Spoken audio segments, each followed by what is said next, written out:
Bismillahirrahmanirrahim. Alhamdulillahirabbil alamin. Assalatu wassalamu ala asrofil anbiya'i wal mursalin sayyidina wa maulana wa habibina Muhammadin sallallahu alaihi wasallam wa ala alihi wa sahbihi ajma'in. Amma ba'du. La haula wala quwata illa billahil aliyil azim. Al-mukarramin, para alim, para ulama ingkang mulya, beserta seluruh siswa-siswi MTSN 9. Pertama-tama marilah kita panjatkan puja dan puji syukur kehadirat Allah Subhanahu wa taala biqauli alhamdulillahirabbil alamin. Yang mana pada hari ini kita bisa bermuajahah, bertatap muka dalam kegiatan Pondok Ramadan daring. Dua kalinya sholawat serta salam semoga senantiasa tercurahkan pada junjungan kita Nabi besar Muhammad sallallahu alaihi wasallam. Semoga kelak kita mendapat syafaat beliau. Ketiga kalinya saya haturkan banyak terima kasih kepada MTSN 9 Kediri yang telah memberikan waktunya pada saya. Semoga dapat saya pergunakan dengan sebaik-baiknya. Anak-anakku dan para hadirin, di sini saya akan menjelaskan tentang sholat beserta syarat wajib sholat. Berbicara masalah sholat, sholat adalah tiang agama. Bahkan sholat termasuk rukun Islam yang kedua. Sesuai dengan hadis Bunyal Islam ala khams syahadati alla ilaha illallah wa anna muhammadar rasulullah wa iqamis shalah wa ita'iz zakah wal hajj was shaum ramadan. Berkata Rasulullah sallallahu alaihi wasallam, Islam didirikan di atas 5. Percaya bahwa tiada Tuhan melainkan Allah, bahwa Nabi Muhammad utusan Allah, mendirikan sembahyang, mengeluarkan zakat, haji ke Baitullah jika kuat perjalanannya, puasa bulan Ramadan. Bukhari, Muslim. Dari hadis sahih ini sangat jelas bahwa kita dituntut untuk melaksanakan sholat agar kita mampu dikatakan Islam yang sejati, Islam yang hakiki. Karena dengan kita melaksanakan sholat, maka kita telah mengokohkan agama kita, mengokohkan diri kita, mengokohkan iman kita. Karena bagaimanapun juga sholat mungkin kita tidak bisa atau belum bisa memahami secara menyeluruh. Namun jika kita melaksanakan dengan sebaik-baiknya, dengan semampu yang kita mampu, insya Allah murid-muridku, nanti Allah akan membuka jalan. Walaupun yang kita tahu hanya takbir, makna takbir maknai, tahmid maknai. Insya Allah akan membuka jalan untuk diri kita. Kemudian ada sholat, syarat wajib sholat. Berbicara masalah syarat, ini syarat agar sholat kita diterima. Yang pertama adalah Islam. Dalam hadis tersebut, la ilaha illallah Muhammadar Rasulullah. Atau kalau mau lengkap ya, asyhadu an la ilaha illallah wa asyhadu anna Muhammadar Rasulullah. Itu adalah jelas syahadat. Orang yang mengucap syahadat otomatis masuk Islam. Kemudian ada balik. Balik, ada banyak versi mengenai balik. Ada yang mendefinisikan setelah usia 13 tahun. Ada yang mendefinisikan setelah 9 tahun. Ada yang mendefinisikan setelah bermimpi dan lain-lain. Namun pada prinsipnya balik ya seperti yang kita tahu, berakal. Walaupun ulama banyak yang mendefinisikan secara berbeda sesuai dengan kemampuan mereka. Sebagaimana sabda Rasulullah yang artinya dari Abu Hurairah radhiyallahu an, berkata Rasulullah sallallahu alaihi wasallam, diperintahkan anak-anakmu untuk sholat ketika mencapai usia 7 tahun dan pukullah mereka jika belum mengerjakan sholat ketika usia 10 tahun. Dan pisahkanlah tidurnya. Hadis riwayat Ahmad dan Abu Daud. Dari situ jelas bahwa balik merupakan salah satu syarat wajib sholat. Kemudian yang selanjutnya adalah berakal. Sebagai hadis yang artinya telah diangkat pena itu dari 3 perkara, yaitu anak-anak sehingga dewasa balik, dari orang tidur sehingga ia bangun, dan dari orang gila sehingga ia sehat kembali. Makna pena dari hadis ini bahwa kita kalau sudah memakai akal kita atau berakal, maka segala hal, entah kita setelah bangun, entah kita setelah sehat, itu semua akan dimintai pertanggungjawaban. Mau nggak mau, kita harus siap. Lisan kita, tangan kita, kaki kita akan dimintai pertanggungjawaban. Oleh karena itu, para hadirin dan seluruh murid-muridku, maka kita harus belajar menjaga lisan, menjaga tangan, menjaga kaki dari hal-hal yang tidak baik. Belum nanti kita harus lebih baik lagi dalam menjaga hati. Itu akan lebih sulit. Namun kita sekarang pada bab sholat yang dohir. Itu. Ada syarat selanjutnya selain berakal, yakni suci dari hadas dan najis, baik kecil maupun besar. Saya yakin semua hadirin tahu apa itu hadas kecil dan besar.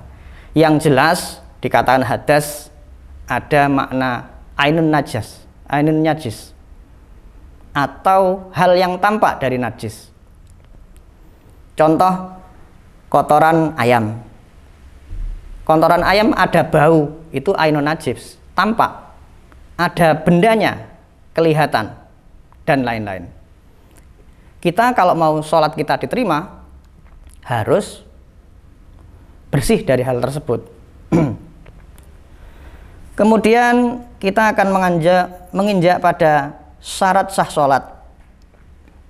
Tadi saya menjelaskan tentang suci dari hadas kecil dan besar. Suci dari hadis, baik hadis kecil maupun besar. Suci badan. Kalau tadi saya menjelaskan belum begitu terperinci. Ainun najis itu berada di mana?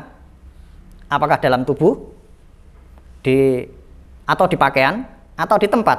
Itu. Kemudian menutup aurat. Aurat laki-laki ya, mulai dari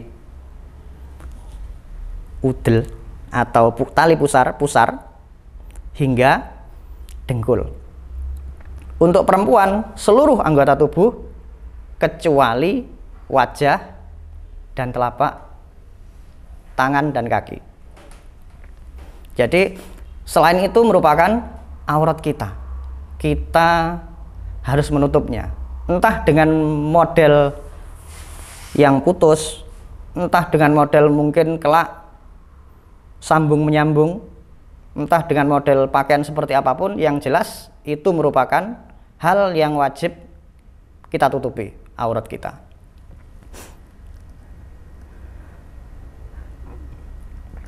Kemudian telah masuk waktu sholat. Artinya tidak sah bila kita dikerjakan belum waktunya, waktu sholat tersebut. Jadi Sebagaimana diterangkan dalam surat An-Nisa ayat 103. Maka apabila kamu telah menyelesaikan sholatmu, ingatlah Allah di waktu berdiri, di waktu duduk, dan di waktu berbaring. Kemudian apabila kamu telah merasa aman, maka dirikanlah sholat itu sebagaimana biasa. Sesungguhnya sholat itu adalah fardu yang ditentukan waktunya atas orang-orang yang beriman. Dari ayat ini sangat jelas bahwa setiap waktu ada khusus pada hal tersebut. Sholat duhur dimulai matahari tepat di atas kita dengan kategori bayang-bayang 0, kemudian hingga sampai andaikan itu kayu sama dengan panjang kayu tersebut, dan seterusnya. Kemudian ada lagi menghadap kiblat. Kiblat banyak jika kita melihat suatu tempat masjid atau musola yang kebingungan dalam hal kiblat, walaupun sebenarnya dengan teknologi hari ini kita bisa melihat kiblat secara presisi, entah itu dengan Google atau dengan alat ya kompas. Saya kira jelas itu. Kemudian rukun sholat juga disebut fardu. Perbedaan antara syarat dan rukun adalah bahwa syarat merupakan sesuatu yang harus ada pada suatu pekerjaan amal ibadah itu.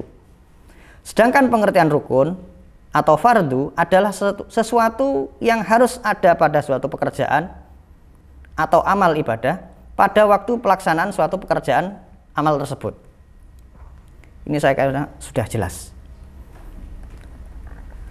Kemudian rukun sholat itu ada 13, yakni niat. Jadi kita kalau mau melaksanakan sholat berniat, berdiri jika mampu, karena Islam tidak mengajarkan kesulitan, Islam mengajarkan kemudahan. Jika kita tidak bisa berdiri, kita bisa duduk. Jika kita tidak bisa duduk, kita bisa dengan tidur. Jika kita tidak bisa dengan tidur, maka kita juga bisa dengan hanya dengan kedipan mata atau dengan gerakan tubuh aja yang seolah-olah menggambarkan kita melaksanakan sholat. Itu aja sudah sah. Jadi Islam nggak mengajarkan kesulitan. Namun jika kita menganggap sulit, maka akan menjadi sulit bagi kita. Jadikan itu sederhana, insya Allah diterima jika kita melakukan dengan ikhlas. Kemudian takbiratul ihram, takbir, membaca surat Al-Fatihah, ruku' dan tumakninah, iktidal, sujud 2 kali dengan tumakninah, duduk di antara 2 sujud dengan tumakninah, duduk yang terakhir, membaca tasyahud pada waktu duduk akhir, membaca sholawat Nabi pada tasyahud akhir, dan membaca tasyahud, kemudian mengucap salam. Itu merupakan hal-hal yang kita lakukan dalam sholat. Yang sangat sering kita kurang perhatikan dalam sholat itu adalah tumakninah, terutama anak-anakku. Saya lihat dalam sholat sering kali tumakninahnya kurang. Apa itu tumakninah? Tumakninah itu adalah berhenti dari setiap kegiatan yang kita lakukan. Contoh, jika kita ruku, ada waktu jeda, berhenti. Jika kita sujud, ada waktu jeda. Itu namanya tumakninah. Jika kita tidak tumakninah, tidak sah. Nah, namun tumakninah ulama juga sangat memudahkan agar kita bisa. Cukup dengan panjang membaca subhanallah, itu sudah sekali tumakninah. Kalau memang kita terburu-buru. Jadi jangan terlalu gerusa-gerusu. harus ada tumak ninah. Itu yang perlu saya tekankan pada murid-muridku sekalian. Demikian dari saya tentang sholat. Jika ada kurang lebihnya, jika itu kurang semata-mata dari saya, jika itu lebih dan benar, itu semata-mata berasal dari Allah Subhanahu wa Ta'ala. Akhirul kalam, wabillahi taufiq wal hidayah, waridha wal inayah. Wassalamualaikum warahmatullahi wabarakatuh.